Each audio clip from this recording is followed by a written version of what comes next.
धन धन सतगुरु तेरा ही आसरा। वचन नंबर 293। किसी को खुश करने के लिए जो तुम वाह वाह करते हो वह गलत करते हो। इससे इंसान में अहंकार पैदा होता है। सतगुरु का सुमरन करने से ही तुम्हें सुख की प्राप्ति होती है। दुनिया की जो झूठी मान बढ़ाई है वह मालिक की राह में बाधा बनती है। मान बढ़ाई का नशा बहुत बड़ा नशा है। इस नशे में इंसान सब कुछ भूल जाता है। सोचता है कि मैं कुछ हूँ। समझना चाहिए कि ना कुछ है, ना होगा और ना हो सकेगा। जो कुछ है एक ही निरंकार है और एक सतगुरु निरंकार ही रहेगा। वचन नंबर 294।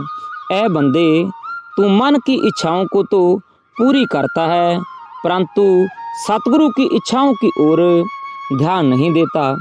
उनकी इच्छा थी तुमको जेल से छुड़ाने की। तू कब तक जेली बनकर बैठा रहेगा?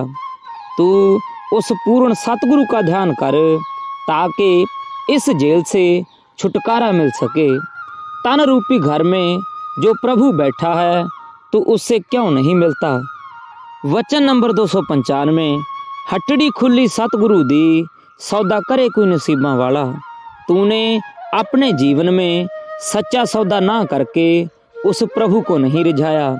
वह ऐसा सतगुरु दाता है जो अनमोल अनतुल्ला धन देता है। गुरु शरीर के अंदर दुकान करके बैठा है। जो प्रभु की दुकान से नाम रूपी सौदा नहीं खरीदता वह जन्म मरण के चक्कर में फंसा रहता है। सतगुरु से बड़ा कोई नहीं, सब कुछ करे कराए वह आप। वचन नंबर 296। सतगुरु की याद के बिना जो भी विचार मन के अंदर पनपते हैं वे सब बेकार की बातें हैं। यदि कोई इंसान अपने मन मंदिर को साफ करके आँखों के ऊपर तीसरे तिल में ध्यान एकाग्र करके सुमरण करता है तो वह सतगुरु के दर्श दीदार के काबिल बन जाता है। वचन नंबर 297। पूर्ण सतगुरु दोनों जहानों का साथी होता है।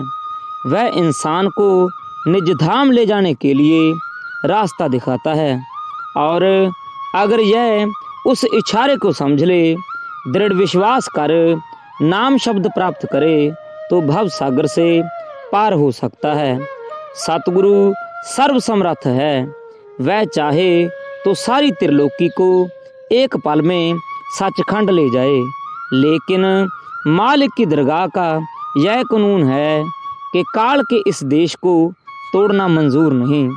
सतगुरु अपनी रूहों को नाम जपाकर व समझाकर ही काल के इस देश से अपने वतन ले जा सकता है। रूहानी फकीर कभी भी पर्दा जाहिर नहीं करते। जिस प्रकार पीटर बादशाह ने अपने देश से निकाले गए कैदियों को वापस लाने के लिए मजदूर का रूप धारण किया और उनसे जाकर कहा कि तुम कहा मानो और मेरे साथ अपने देश चलो। मेरी पहुंच बादशाह तक है, मैं तुम्हारी माफ़ी करवा दूंगा। कुछ मजदूरों को उसकी बात जंच गई। उन्होंने सोचा चलो चल कर देख लेते हैं। जब बादशाह उन्हें साथ लेकर अपने देश में आया तो वहाँ के लोगों ने उसकी बहुत इज्जत की। दरबार में पहुंचकर बादशाह अपनी गद्दी पर बैठ गया तो यह देखकर मजदूर बहुत हैरान हुए। वह मजदूरों को केवल मजदूर बनकर ही ला सकता था, बादशाह बनकर नहीं। सतगुरु भी इसी तरह रूहों को काल के कैद खाने से छुड़ाने के लिए मनुष्य का चोला धार कर इस संसार में आया है। वह रूहों को नाम जपाकर व समझा बुझाकर काल के इस देश से छुटकारा दिलाकर निज धाम सचखंड ले जाता है। वचन नंबर 298। ए इंसान, तेरी उम्र दिन ब दिन घट रही है, अभी भी समझ जा। इस फना दुनिया से जाना है। हर वक्त मौत का ख्याल रख और मालिक को हाजिर नाजिर समझ। हक की कमाई खाकर सतगुरु से प्यार कर। भक्त मिले 4 फल, गुरु मिले अनेक फल। 4 फल हैं याद, प्यार, तड़प और नूर। मन काल का एक वकील है जो हर एक जीव के साथ लगा दिया गया है। जो पूरे सतगुरु के चरणों में आ जाता है वह एक कदम का फल एक अश्वमेघ यज्ञ के बराबर प्राप्त करता है। वचन नंबर 299। जैसा भी ख्याल जिसके अंदर होगा वैसा ही व्यक्त करेगा। वचन सुनने से यदि सतगुरु के ख्याल अंदर आने लग जाएं तो यह असली भक्ति है। ऐसे पुरुषों की संगत करें जहां उसका ही जिक्र हो तथा उसी की ही चर्चा हो। अपने अंदर किसी और की लगन ना रखें, मन काला ना करें, क्योंकि जब तक अंतकरण पवित्र नहीं होता तब तक मालिक उसके अंदर प्रकट नहीं होता। वचन नंबर 300। यह समझ लेना कि जो कार्य हम करते हैं वह हमारा सतगुरु अंदर से देखता है। हम ऐसा काम ना करें जिससे वह नाराज हो। आज तक तुम्हें दर्शन क्यों नहीं हुए? क्योंकि तुमने गुरु का हुक्म नहीं माना था। वचन नंबर 301। जो इंसान परमात्मा से भी नहीं डरते और दूसरों की बुराई करते हैं उनकी अंत में दुर्गति होती है तथा जन्म व्यर्थ ही जाता है। इंसान सदा अंधकार में रहता है। ऐसा इंसान प्यार करने के काबिल नहीं। उनकी मालिक के साथ भक्ति की लगन नहीं लगती और मन निर्मल नहीं होता। मालिक का भय अंदर कैसे आए? भय का हमारे अंदर पैदा होना केवल मुर्शिद की रहमत से ही हो सकता है। भय के कारण मन अपनी गंदी आदतों को छोड़कर वश में आ जाता है। मालिक शब्द है। सतगुरु देहधारी होता है और शब्द की कमाई का साधन बख्शता है। सत्संग और शब्द की कमाई करने से सतगुरु का भय अंदर पैदा होता है। जब प्रीतम का मिलाप होता है तो दिल की सभी मुरादें पूरी हो जाती हैं।